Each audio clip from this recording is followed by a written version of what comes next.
Our senior producer, Uri Shapira, takes us on a tour of Hurvat Burgin, an archaeological site in the Judean mountains, which tells us about the hidden tunnels that Jews used for hiding during the first century's great Jewish revolt against the Romans. Let's take a look. The story of the great Jewish revolt of the 1st century CE fuels the imagination of many. A few thousand Jews rose up against tens of thousands of Romans. The Jewish fighters were forced to use creative ways to survive and to gain some advantage. One of the tactics was to hide in tunnels they used as shelters. They didn't spend all the 3.5 years of the revolt underground, but they prepared these hideouts or hiding complexes, and when the Roman army was nearby, they went underground. One of the main remnants from that period is Hurvat Burgin, or Burj, located in the Adolam Park in central Israel, a few kilometers from the famous Beth Guvrin caves. They have different layers of history preserved throughout time. Professor Boaz Zissu from the Bar Ilan University explains how the different layers in the site affected each other. The Arab village destroyed the medieval village that was located just underneath. The medieval village destroyed at least 2 Byzantine strata of 2 churches. Interestingly, underneath the Byzantine strata, we have remains from the late Roman period of a pagan settlement, and underneath this pagan settlement we have remains of a Jewish village of the late Second Temple period.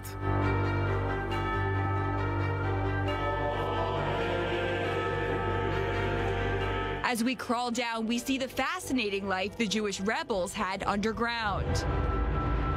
So now we are into a typical bath, a mikveh.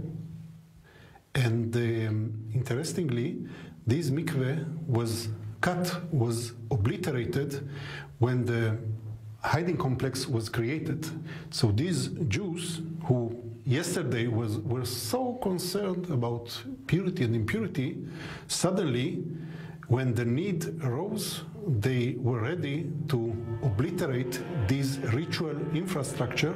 One of the remnants found here is an ancient inscription of a woman named Shlom Tzion. The first time that we find an inscription in a hiding complex, and also it's interesting to find a woman's name.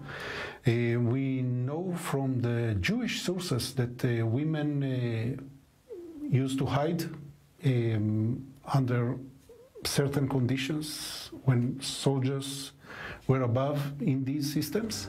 Another fascinating find here is this columbarium, which was used in ancient times to raise doves. Dovecotes used for meat, an excellent food, source of protein. Their droppings were an excellent fertilizer for the fields, and also pigeons, doves were used for cultic purposes, but mostly is a domestic issue. Hurvat Burgin is also a great site to examine burial rituals of ancient times. This cave, for example, is the Columns Cave. Each capital is decorated with a cross. Here you see one, and here you see another one. Of course, the crosses were obliterated in the course of time, so it's pretty difficult to observe them today. As opposed to other burial sites, here we see a variety of tombs of different sizes and shapes, which were used by different cultures. Some of the tombs were even reused. This tomb was reused, apparently by pagans or some other local population in the 3rd and 4th centuries CE. So when we opened the blocking stone, we entered the burial chamber, and it was full with oil lamps, some bowls, and some other ancient artifacts. So all these artifacts were properly preserved, documented, and published. Professor Zissu explains that in some of the tombs here, we can identify the symbols which were used in ancient times. In the center, we have a bull's skull. In Greek and Latin is a bucranium, and it's surrounded by a garland. Both bucrania and garlands are typical funerary symbols in the ancient Greco-Roman world. Moreover, the artist felt the need to decorate the bucranium with a schematic palm front, and on that wall you can see another palm front, and interestingly palm fronts are typical symbols of victory found in various cultures, in the Jewish, Christian, pagan. The area continued to flourish even after the destruction of the Second Biblical Temple in 70 CE and the Bar Kokhba revolt of 132 CE.